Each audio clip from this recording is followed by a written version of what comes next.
Hello everyone and welcome to a new video. Today is something different than the normal reviews. I took my favorite game, being Gran Turismo Sport, and looked at some of the talent in the FIA certified Nations Cup and Manufacturers races. Valerio Gallo is at the moment the undisputed #1 for this game, but the competition is very strong.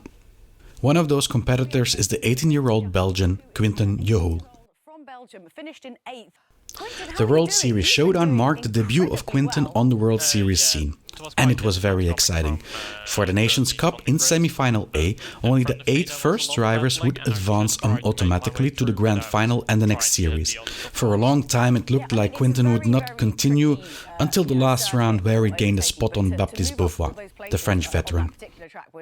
Incredibly well done. And obviously you're quite new to Gran Turismo. How are you finding all this? I mean, are you still quite calm when you race? Did it feel any different to just practicing at home, as it were? Well, I've been playing the game since late 2017, so I'm not really new to the game, only to the online events. So for me it's just the same as any other online race. And one of the big moments in the race as well, or a couple of the big hitters, Patrick Blage and Baptiste Beauvois not making it through. Let's talk about Baptiste Beauvois. Here we are on board with Quinten Jehoul, 18 years old, his first ever World Series event. You saw just before there Baptiste Beauvois clip the wall on the outside, and then Jehoul had the run, and look what happened. I think, to be fair to him, even that clip on the wall, he still would not have been able to defend. See how long this straight is? I say it's a straight, it's not really a straight, but it's a long flat out section. You can use the draft of the car in front. Baptiste Beauvois goes defensive straight away, as of course I think anyone would do. Quinten goes around the outside, gets a little bit of a bump from behind, but then Beauvois tries to send it in deep to the braking zone to make up for lack of speed into the corner, and just goes wide. Quinten cuts underneath, and that's it, 8th place won, and more importantly, of course, through to the grand final. Yeah, hugely impressive stuff from Quinten Jehoul, and this is what it meant to him. There we are, a nice fist pump in the air, and again, just words aren't really needed. He's ecstatic with that. For the Grand Final itself, our young friend finishes in P13 with a totally drained petrol tank. The showdown for the manufacturers was different. In the Grand Final, a rolling start in P2 with legend Igor Fraga in front of him.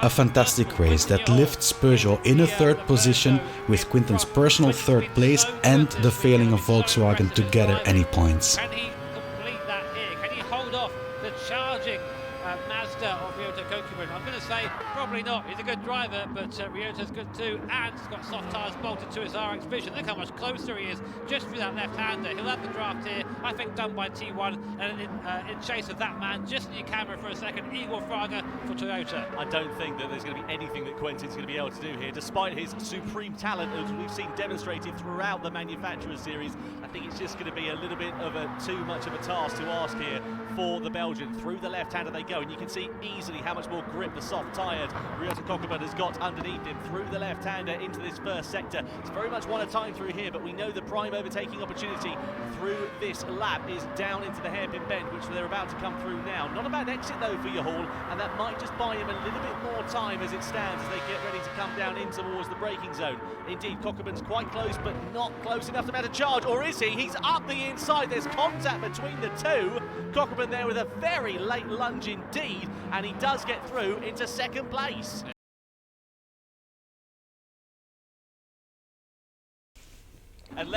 Round 3 was without doubt the best performance of our young friend.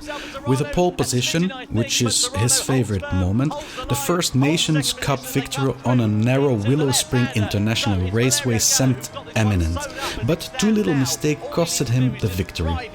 With as consolation prize a still very fought for deserved podium place with P3. Goes defensive here for 2nd position. Jehoul tries to go for the outside line here as well. Keep an eye out on Miyazono in the background as we come through into the final series of corners. Jehoul going for the outside line once again. Here comes Miyazono on the inside of Jehoul.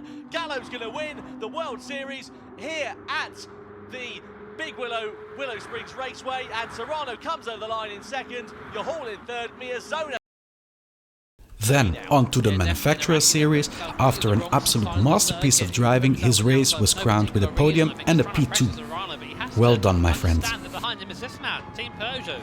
Quinten Jehoul, so fast, and he will take any opportunity he can get. We've seen that already in this race, so he's got to be careful here, Raka, if he wants that win. But Serrano is just doing what an experienced driver would do and just putting the car in all the right places, parking on the apex, making it so the guy behind can't get the run out of the corner, and just defending when he needs to. One more lap now separates Team Porsche and win here in World Series round 3, but it's going to be very impressive if he can hold that off. Final lap time then. The smile from Yuki Araki was gone when we saw that picture-in-picture just a few moments ago.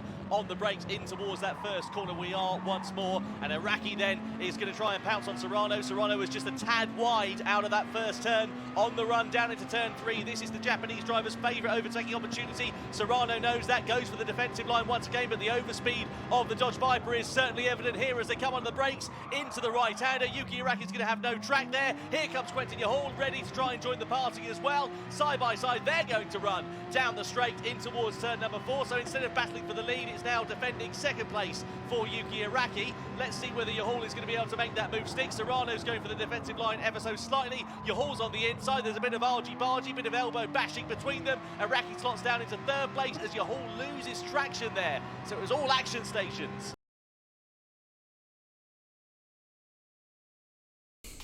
On to round 4, where things took a turn for the worse.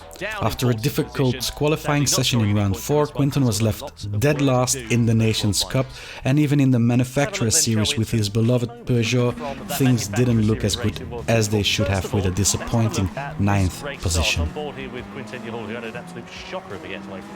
think he forgot it was the right pedal that makes you go at the start there. It was a real shame for him, and then that was sort of capped off here on the first lap, going a bit wide there through the miss complex and putting it in the wall on the inside, going from 8th down to 11th. Easy to do, but very frustrating. Yeah, absolutely. He'll be really disappointed with that, Quinten, and you can see that quite visibly there with his frustration. I mean, it's understandable, really, when you've got so much effort and time going into these events that you make a simple mistake like that and it costs you dear. For the World Series final, the Peugeot team could not qualify, but Quinten did manage to qualify himself in 5th place for the semi-final B for the Nations Cup.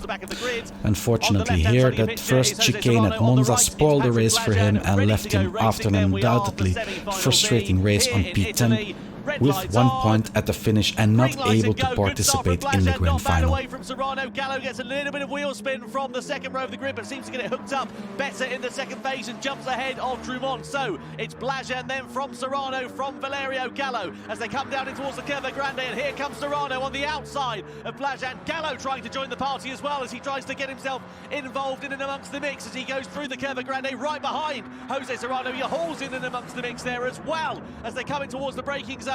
Into the left-hander they go. It's Serrano who's got the lead then from Blajan, but Gallo's on the outside. Can he hold it through there? No, he can't. And there's drama further back for Jehoul as he goes off into the gravel and goes tumbling right down the order. So drama there for the Belgian driver, but it's Serrano that leads the way as we come through the second Lesmo and down to Ascari.